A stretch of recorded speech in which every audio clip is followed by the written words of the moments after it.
2025년 12월 23일, 푸틴은 우크라이나를 끝내기 위해 모든 것을 쏟아부었다. 38개의 미사일, 635대의 드론, 러시아는 키예프를 어둠 속에 빠뜨리고 사람들을 추위에 떨게 하려 했다. 그러나 이 공격은 우크라이나를 겁주지 못했다. 오히려 그것은 방아쇠가 되었다. 러시아 미사일이 아직 공중에 있을 때 우크라이나의 대응은 즉각적이고 파괴적이었다. 먼저 크라스노다르의 항구, 석유 터미널, 파이프라인, 러시아 선박이 폭파되었다. 곧이어 스타브로폴의 거대한 화학단지가 불길에 휩싸였습니다. 모스크바에서 흑해까지 모든 곳이 우크라이나의 사격장이 되었습니다. 러시아가 공격했지만 우크라이나는 러시아 전쟁 기계를 멈췄습니다. 우리는 그날 밤 벌어진 전술적 대결의 가장 뜨거운 지점에서 이야기를 시작합니다. 12월 23일의 공격은 평범한 폭격이 아니었습니다. 그것은 평화회담 테이블에서 궁지에 몰린 지도자의 힘 과시 시도였습니다. 러시아 공군은 카스피해와 북극 지역에서 이륙한 Tu-95MS 전략 폭격기를 이용해 조율된 포화 공격을 시도했습니다. 목표는 간단했습니다. 우크라이나의 방공 시스템을 U-135대의 샤헤드, 계란 드론으로 기록적인 수로 교전하고 혼란 속에서 미사일을 목표에 전달하는 것이었습니다. 공격 규모가 너무 커서 우크라이나 전역에 사이렌이 몇 시간 동안 울렸습니다. 에너지 인프라는 키예프와 서부 지역이 목표였습니다. 적어도 3명의 민간인이 사망하고 방범위한 정전이 발생했습니다. 키예프와 남부 우크라이나는 전력 시스템이 붕괴되어 한동안 주민들이 어둠 속에서 난방 없이 지내야 하는 큰 재난에 직면했습니다. 러시아는 가장 추운 겨울날에 우크라이나 국민을 얼려 항복시키려 했습니다. 그러나 이 공격은 우크라이나 총참모부에게 예상된 신호탄이 되었습니다. 러시아 군대가 모든 주의와 방공 능력을 우크라이나 국경과 전선에 집중하는 동안 러시아의 전략적 기피는 방어 없이 사실상 누출되었습니다. 우크라이나의 반역은 러시아의 대량 공격에 대응하여 정밀 타격과 고가치 목표의 파괴에 기반을 두었다. 이 혼란 속에서 우크라이나 정보부, 즉 GUR는 비대칭 카드를 사용했습니다. 러시아의 방공 레이더가 우크라이나 하늘의 목표물에 집중되어 있는 동안 우크라이나의 장거리 카미카제 드론은 조용히 러시아로 침투했습니다. 목표는 전선에서 수백 킬로미터 떨어진 스타브로폴 지역의 부디온노프스크시였습니다. 이 목표는 무작위로 선택된 군사기지가 아니었습니다. 목표는 스타브롤렌 석유화학 공장이었습니다. 이곳은 러시아 산업의 심장이 뛰는 곳 중 하나입니다. 루코일이 소유한 이 거대한 단지는 러시아에서 두 번째로 큰 폴리머와 고밀도 폴리에틸렌 생산지입니다. 이것을 시청자에게 분명히 해야 합니다. 이 공장은 러시아 군대의 원자재 주방입니다. 전쟁에 사용되는 무인 항공기의 복합체, 군용 차량의 내부 부품, 탄약의 절연제, 심지어 군인들이 사용하는 장비의 플라스틱 부품까지 이 거대한 탱크에서 생산됩니다. 우크라이나 드론이 에틸렌 분해 장치와 가스 분리 작업장을 직접 파격했습니다. 이 공장은 가장 중요한 지점입니다.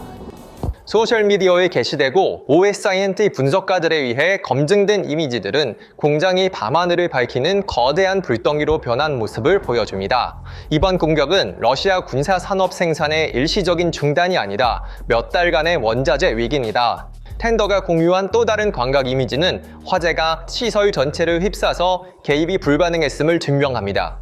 스타브로폴의 가동 중단은 러시아의 무인 항공기 생산 능력이 최대 20%까지 감소할 수 있습니다. 그날 밤 우크라이나는 러시아의 현재 생산뿐만 아니라 미래의 탄약 생산 능력도 파괴했습니다. 스타브로폴이 불타고 있는 동안 우크라이나의 공격 물결은 같은 밤에 더 남쪽으로 뻗어 크라스노다르 지역의 케르치 해협 입구에 있는 전략적 교차점에 도달했습니다. 목표는 흑해에서 러시아의 에너지 수출을 위한 가장 큰 반문 중 하나인 타만네프테가즈 터미널이었습니다.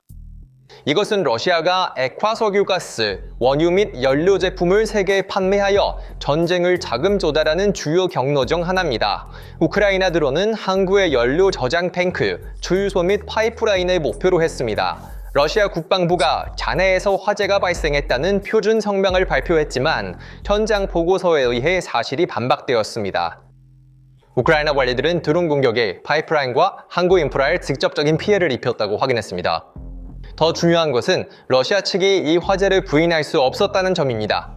러시아 당국은 우크라이나의 공격으로 인해 크라스노다르 지역의 석유 터미널에서 화재가 발생했음을 공식적으로 인정할 수밖에 없었습니다. 해당 지역의 해상 보고에 따르면 공격은 육상 시설뿐만 아니라 항구에 있는 선박에도 피해를 입혔습니다. 세이프티포시의 보고서에 따르면 이번 우크라이나 해안 공격은 러시아의 흑해 물류를 마비시켰습니다. 이 공격의 기술적 의미는 우크라이나가 러시아의 에너지 협박 카드를 빼앗았다는 것입니다. 러시아가 우크라이나의 전기를 차단하려 했을 때 우크라이나는 러시아의 돈줄을 물리적으로 차단했습니다. 타만 터미널의 폐쇄는 러시아의 아시아 및 글로벌 사우스 시장으로의 석유 수송에 큰 병복 현상을 일으킬 것입니다. 이것은 경제적 목조르기 조치입니다. 그렇다면 왜 우크라이나는 이 특정 시점과 특정 목표를 선택했을까요? 러시아는 열하루 전에 저지른 치명적인 실수로 이 지옥의 문을 스스로 열었습니다. 이 이야기의 뿌리는 오데사에 있는 초르노모르스크 항구에서 12월 12일에 발생한 국제 위기에 있습니다. 흑해에 대한 통제력을 잃었다고 보고 우크라이나의 곡물 회랑을 무력화하려는 러시아는 불량 국가의 전술을 사용했습니다. 러시아 미사일이 터키 회사 시엔카로오르 소유의 생티 선박을 겨냥했습니다.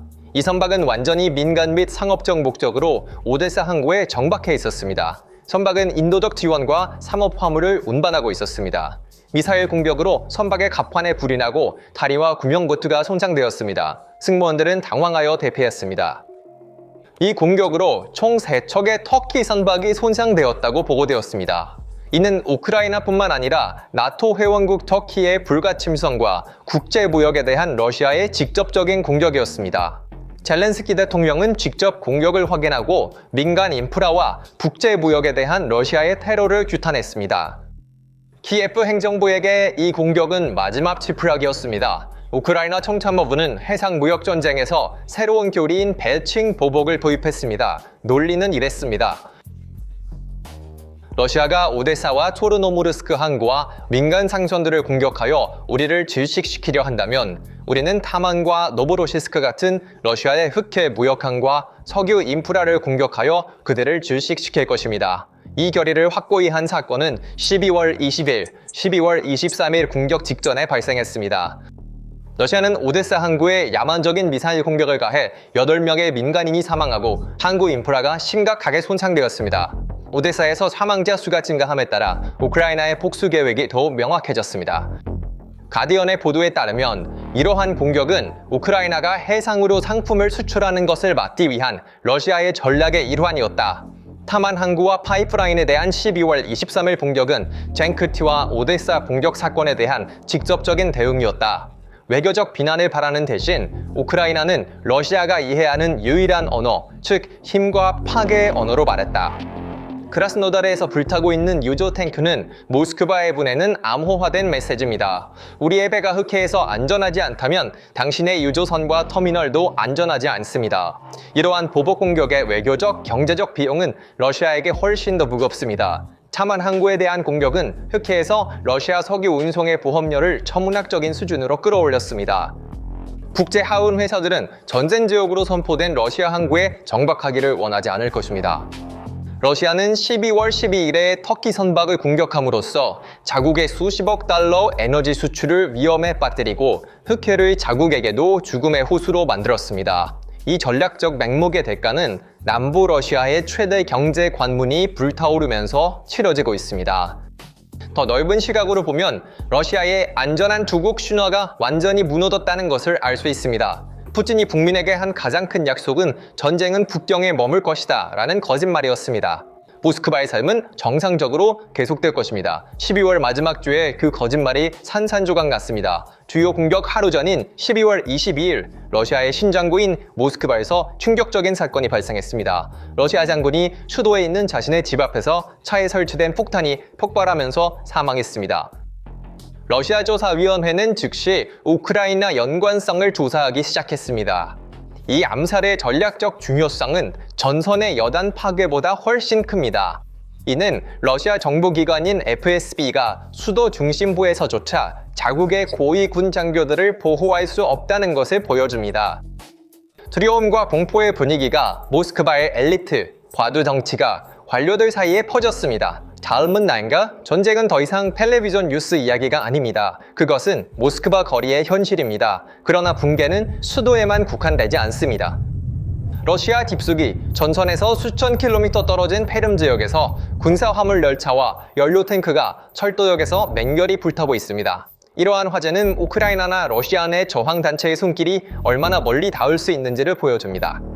러시아의 물류는 칼날 위를 걷고 있었고 이제 그 칼이 부러졌습니다. 철도 선로의 파괴로 인해 전선으로의 탄약과 연료 공급이 중단되었습니다. 이 상황은 민간 생활에서 매드맥스 시나리오를 초래했습니다. 주유소에는 연료가 없으며 특히 크림반도와 남부 러시아에서 그렇습니다. 얄테에서는 사람들이 밤에 주차된 차에서 휘발유를 훔치고 있습니다. 주유소에는 연료 없음 표지판이 걸려있고 킬로미터에 달하는 긴 줄이 형성되고 있습니다.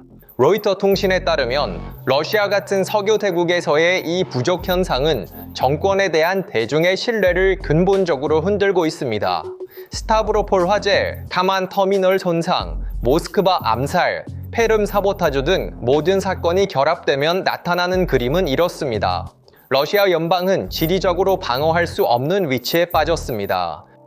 러시아의 S-300, S-400, 그리고 판시로 구성된 방공 시스템은 1000km를 초과하는 이 거대한 전선을 보호할 밀도가 없습니다. 모스크바를 보호하기 위해 배치된 시스템은 산업지역을 보호하지 못했습니다. 산업을 보호하려고 하면 전선이 무너질 것입니다. 이것은 전형적인 담요가 너무 짧은 문제입니다.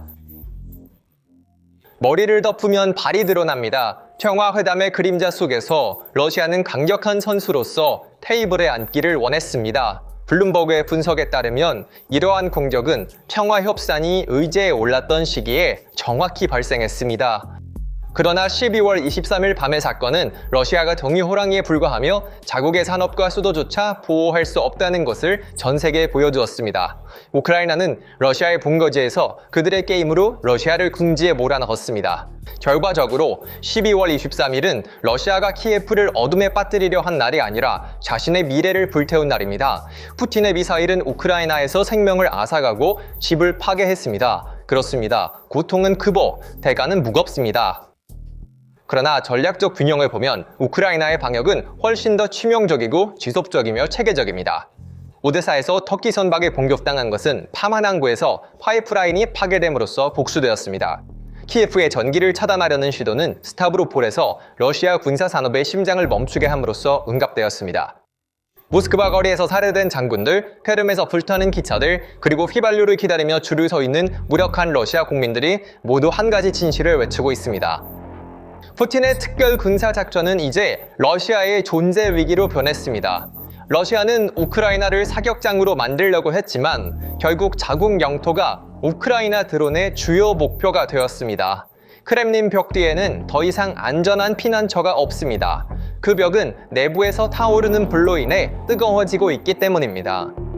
이것은 단지 전선의 붕괴가 아닙니다. 이것은 제국적 환상의 붕괴입니다.